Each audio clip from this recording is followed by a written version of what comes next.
Hi everyone, I'm Neha. In this video, I'm going to share what I follow for paper 2, and my paper 2 is English literature. As we know that we have British literature, Indian literature, post-colonial literature, American literature, European literature, then we have cultural studies, literary theory, literary criticism, literary movements, literary terms, and we have linguistics. So this is the major syllabus. Let's start with British literature. I followed two books for British literature. First is English Literature by William J. Long. Now this book is simple and have basic language and a sequence wise writers are given. Second book that I follow is The Routledge History of Literature in English, and this book is by Ronald Carter and John McCrae. Now, this book is considered like by many students as a standard book for British literature. This book is also easy, but William J. Long is simpler than this book. So, what I did, like in British literature, we have different ages: Anglo-Saxon and Elizabethan, Jacobean, Puritan, Restoration, Enlightenment, Romantic, Victorian, Modern, Postmodern. So, what I did, like from Enlightenment till Postmodern, I followed Routledge because these ages are very important and maximum of the questions come from these ages.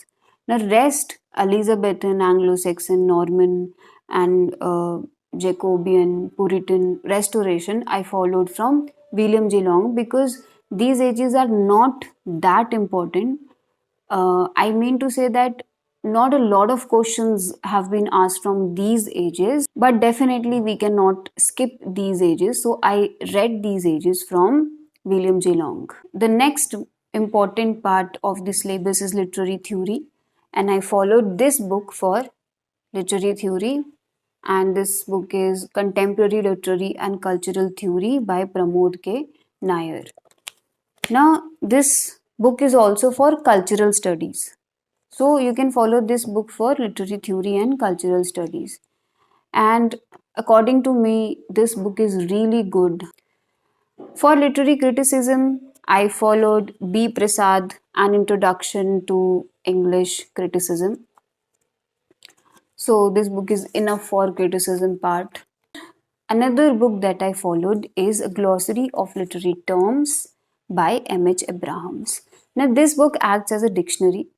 For example, if you didn't understand any term, let's say there is a term named absurd, and you don't know the meaning of absurd, you can search that word in this book. So, all the writers' works which are related to absurdism or with any of the movement are mentioned in this book. So, this book is like everyone should have. In graduation, only our professors suggested this book to us. For PYQs, I followed R. Gupta, and this is like the most important part of your preparation to do PYQs, to analyze and to practice a lot from PYQs book. Another book that I follow for practice is R.S. Malik, this book.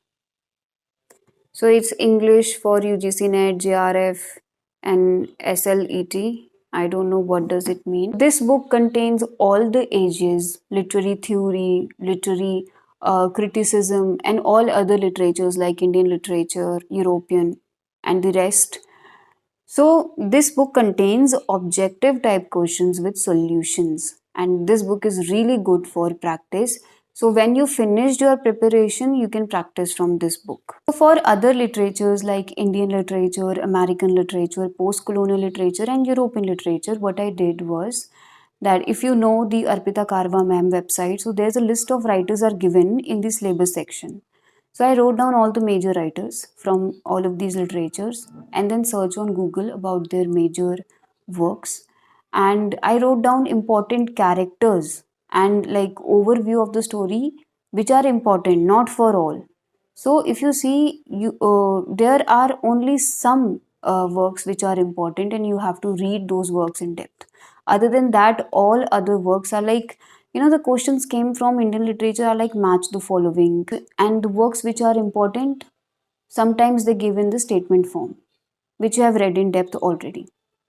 So this is how I followed, and this is how you can follow it, and within 2 months you can complete your syllabus. According to me, the one thing which is very important is PYQs. Do not skip it.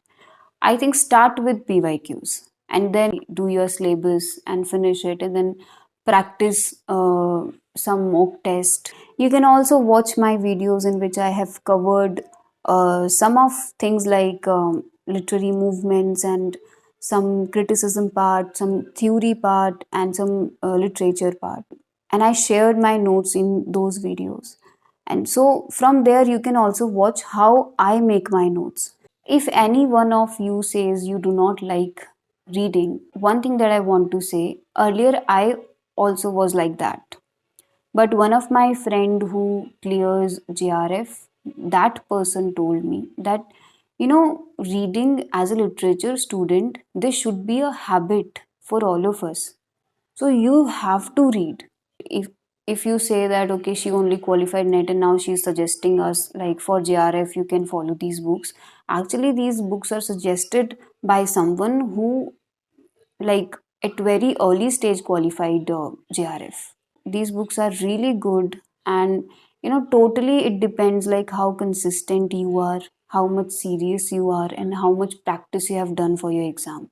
Now that thing decides your JRF or your net qualification. Another thing, how you can follow it for December attempt. One thing which is, you cannot make notes for everything right now.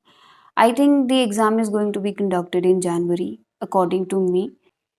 Since we are only left with 2 months, so the preparation needs to be a little quick to qualify this examination. If you think you have less time, or you cannot read all of these books like within 2 months, so just plan accordingly. Like the most important ages you'll read from books.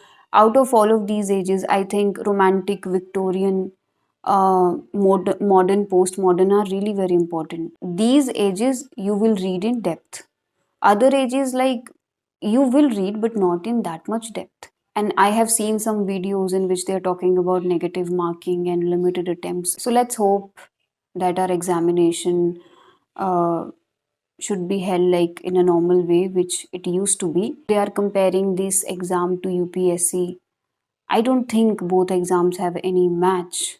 Like UPSC is of another level, and NET is considered to be only as an entrance exam. So definitely we're not getting any job after clearing NET. So I don't know what they are thinking and how they're taking these kind of decisions. So let's hope that our examination uh, should be held like in a normal way, which it used to be. Let's see what will happen. That's it for this video. Thank you for watching.